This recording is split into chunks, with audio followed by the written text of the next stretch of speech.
तो ठीक है बच्चों, आज का जो हमारा टॉपिक हो जाएगा, आज हम शुरुआत कर रहे हैं क्लास 12th फिजिक्स की। और उसके अंदर जो जो भी हिंदी मीडियम के स्टूडेंट हैं उनके लिए ये जो बैच है ये रहने वाला है। और बिल्कुल जो सारी की सारी पढ़ाई है वो आपको इन नोट्स के थ्रू कराई जाएगी। तो आप इन्हीं वीडियोज़ को देखकर अपने नोट्स बना सकते हैं और किसी भी टॉपिक को एग्जाम में आप किस तरीके से लिख कर आएंगे वो भी आप यहाँ से देख सकते हैं। तो इसमें जो हमारा पहला टॉपिक हो जाएगा आज, वो हो जाएगा स्थिर वैद्युतिकी, कि स्थिर वैद्युतिकी होती क्या है। ठीक है, तो इसको सबसे पहले समझते हैं। देखो, स्थिर का क्या मतलब हो जाएगा। स्थिर का मतलब हो जाएगा रुकी हुई, यानी स्टैटिक। और दूसरा वैद्युतिकी का मतलब हो जाएगा चार्ज। तो हम इस जो फर्स्ट चैप्टर है इसके अंदर क्या डिस्कस कर रहे होंगे, हम डिस्कस कर रहे होंगे कि जो हमारा चार्ज है वो रुकी अवस्था में है। और जब चार्ज रुकी हुई अवस्था में होगा तो उसके कारण क्या क्या चीज़ें देखने को मिलेंगी, क्या क्या चेंजेस आएंगे, वो सब हम इस फर्स्ट वाले चैप्टर के अंदर डिस्कस कर रहे होंगे। तो अब अपने दिमाग में आप थोड़ा सा आइडिया बना लीजिए कि हम क्या पढ़ने वाले हैं। हम चार्ज को बिल्कुल भी मूव नहीं कराएंगे, क्योंकि जब हम चार्ज को मूव कराएंगे तो वो हमारी आगे आने वाली जो यूनिट हो जाएगी ना, उसके अंदर बात कर रहे होंगे। तो फिलहाल आप सिर्फ इतना दिमाग के अंदर रखें कि चार्ज अभी एक किसी जगह पर रुका हुआ है और वहाँ पर हम देखेंगे कि उसकी वजह से क्या क्या चीज़ें या क्या क्या चेंजेस हो रहे होंगे। तो हम बात कर लेते हैं इसकी डेफिनेशन के बारे में कि स्थिर वैद्युतिकी होता क्या है। ठीक है, तो स्थिर वैद्युतिकी का मतलब हो जाएगा भौतिक विज्ञान की वह शाखा जिसमें स्थिर आवेशों यानी रुके हुए जो आपके पास चार्ज हैं। अभी हमने ये डिस्कस नहीं किया कि चार्ज क्या है, अब वो आगे की तरफ डिस्कस करेंगे। फिलहाल हम बात कर रहे हैं कि भौतिक विज्ञान की वह शाखा जिसमें स्थिर आवेशों या रुके हुए आवेशों का अध्ययन किया जाता है उसे स्थिर वैद्युतिकी कहते हैं। ठीक है, ये डेफिनेशन आपको क्लियर होगी कि स्थिर वैद्युतिकी होती क्या है। नेक्स्ट आगे बात करते हैं वैद्युत आवेश, यानी जिसको हम इलेक्ट्रिक चार्ज कहते हैं, ये होता क्या है। तो वस्तु का वह गुण जिसके कारण वह वैद्युत या चुंबकीय प्रभाव उत्पन्न करता है या उसका अनुभव करता है, उसको हम बोलते हैं विद्युत आवेश। यानी कोई भी बॉडी पर क्या होता है, यहाँ क्या लगता है, कुछ फोर्स लगता है। अब वो फोर्स या तो अट्रैक्शन फोर्स हो या रिपल्शन फोर्स हो, तो जिसके कारण लग रहा होता है, जिस गुण के कारण लग रहा होता है, वस्तु का वो गुण है। आपने जब आप छोटी क्लासेस में, तो आपने छोटी छठी या सातवीं क्लासेस में आपने कंघे वाला एग्जाम्पल पढ़ा होगा कि आप जब कंघे को क्या करते हो, अपने बालों से रगड़ते हो, सूखे बालों से रगड़ते हो, तो उस वाली कंडीशन में उसमें क्या आ जाता है, आवेश आ जाता है। वही यहाँ पर बात हो रही है कि किसी भी वस्तु का ये गुण होता है जिसके कारण या तो वो विद्युत फील करता है या फिर वो चुंबकीय प्रभाव को फील करता है। ठीक है, और या फिर उसका अनुभव कर रहा होता है, तो उसको हम कहते हैं विद्युत आवेश। जैसे आकाश में बिजली कड़कना, ये भी किसके कारण हो रहा होता है, ये भी आवेश के कारण हो रहा होता है। आवेशित कंघे से कागज के टुकड़े चिपकना, ये मैंने अभी आपको बताया। अब होता क्यों है सबको देखते हैं।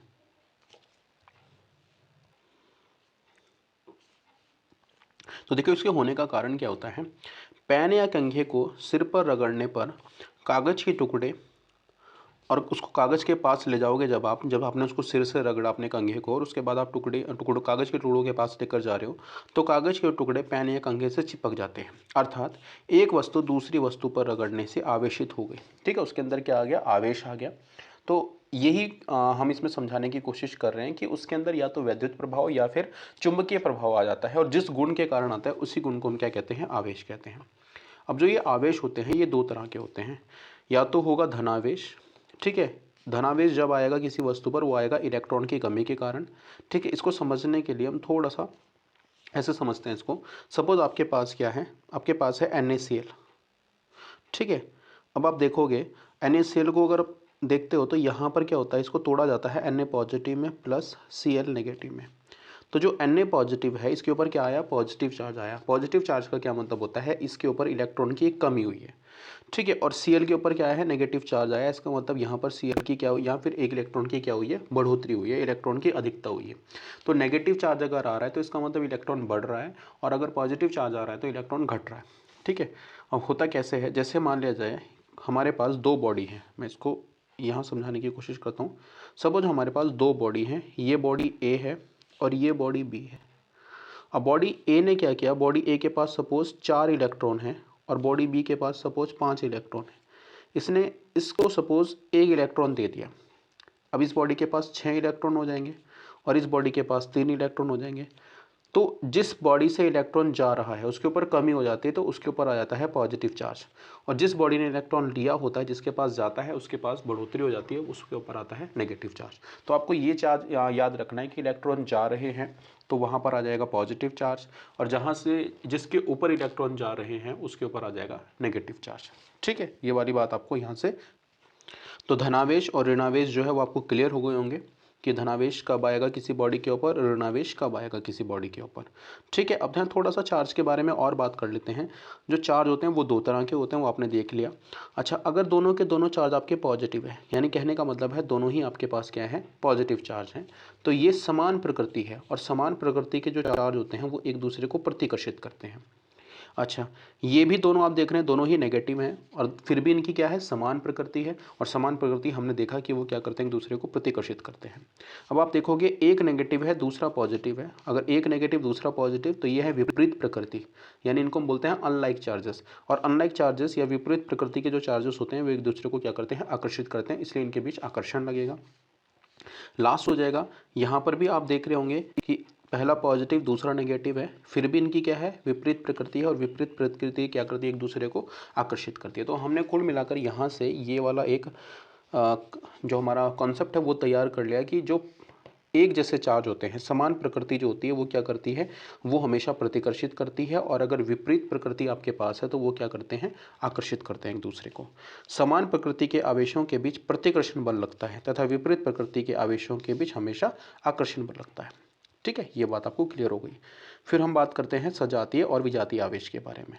समान प्रकृति के आवेशों को सजातीय आवेश कहते हैं और विपरीत प्रकृति के आवेशों को विजातीय आवेश कहते हैं। ठीक है, सजातीय मतलब एक ही जाति से संबंधित जो होंगे, जैसे पॉजिटिव पॉजिटिव पॉजिटिव, बहुत सारे पॉजिटिव आपने जोड़ दिए तो वो क्या हो जाएंगे आपके पास, सजातीय आवेश। या बहुत सारे नेगेटिव आपने इकट्ठे कर दिए, वो सब क्या हो जाएंगे, सजातीय, क्योंकि वो एक ही जाति से रिलेटेड है। और विजातीय का मतलब कुछ पॉजिटिव है कुछ नेगेटिव है। सपोज ये वाली बॉडी है और इस बॉडी के अंदर कितना है आपके पास, दो, मान लीजिए आपके पास दो नेगेटिव हो गया, 5 प्लस हो गया, मतलब कुल मिलाकर आप देख रहे होंगे कि इसके अंदर दोनों तरह के चार्ज हैं, पॉजिटिव भी नेगेटिव भी, तो उसको हम कहेंगे विजातीय। और सजातीय में या तो पॉजिटिव ही होंगे एक बॉडी के अंदर या फिर किसी बॉडी के अंदर नेगेटिव ही होंगे। तो कुल मिलाकर सजातीय और विजातीय आवेश भी आपको क्लियर हो गए होंगे। तो हमने आवेश को समझा कि आवेश क्या है। आवेश किसी भी वस्तु का वो गुण है जिसके कारण वो वस्तु जो है वो उस पर वैद्युत या फिर जो चुंबकीय प्रभाव है वो दिखाई देता है, वो खुद में अनुभव करता है कि उस पर वैद्युत क्षेत्र या फिर चुंबकीय क्षेत्र आ रहा है या ऐसा कोई प्रभाव आ रहा है।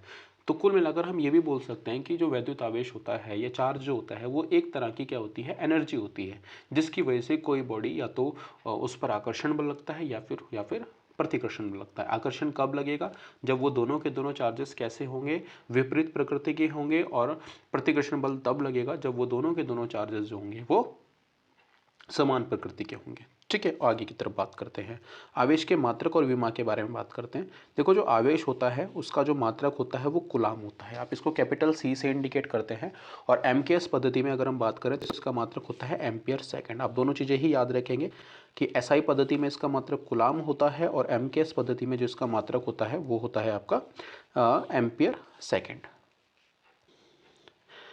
अच्छा, अब बात करते हैं कि आवेश का सबसे छोटा मात्रक कौन सा होगा। तो आप याद रखेंगे आवेश का सबसे छोटा मात्रक होगा फ्रैंकलिन, और आवेश का सबसे बड़ा जो मात्रक होता है वो होता है फैराडे। तो ये सारी चीज़ें आपको नोट कर लेनी है, एक एक पॉइंट आप नोट करते रहिए, आपको कुछ एक्स्ट्रा पढ़ने की जरूरत नहीं पड़ेगी, सब न्यूमेरिकल्स वगैरह सब हम यही डिस्कस कर रहे होंगे इन्हीं वीडियोज़ के थ्रू।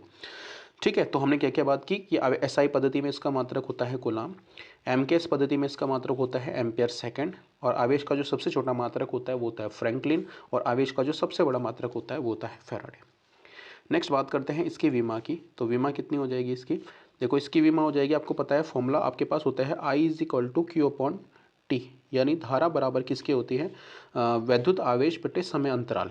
अब यहाँ से हम Q की वैल्यू निकाल लेंगे तो Q कितना हो जाएगा, देखो इस I की गुणा यहाँ हो जाएगी, ये हो जाएगा आपके पास IT, तो ये हमने IT रख दिया।